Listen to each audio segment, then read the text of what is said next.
C'est officiel. La RD 520 repasse aux 90 km/h.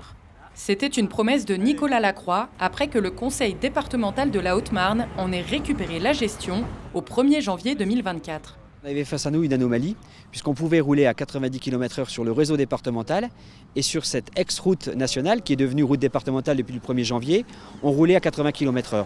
On a souhaité, bien sûr, avec l'ensemble de mes collègues du département, inverser les choses.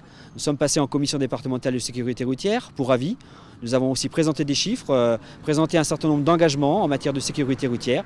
Sur cette route de 104 km, 52 sont concernés par ce changement.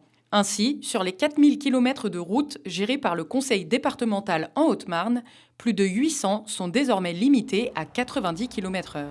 Cet axe relie Saint-Dizier à Semoutier et passe notamment par Joinville et Chaumont.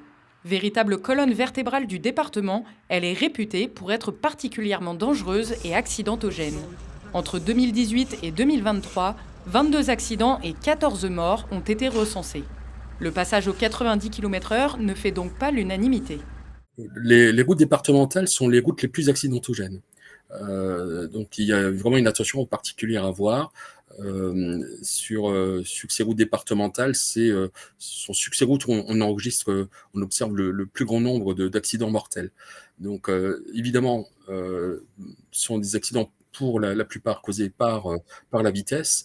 Donc le meilleur choix, c'est de maintenir la vitesse à 80 km/h. Pour rappel, la Haute-Marne devenait en janvier 2020 le premier département français à repasser certaines de ses routes à 90 km/h.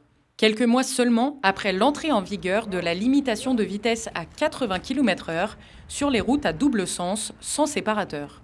Une décision voulue par le gouvernement afin de réduire la mortalité routière.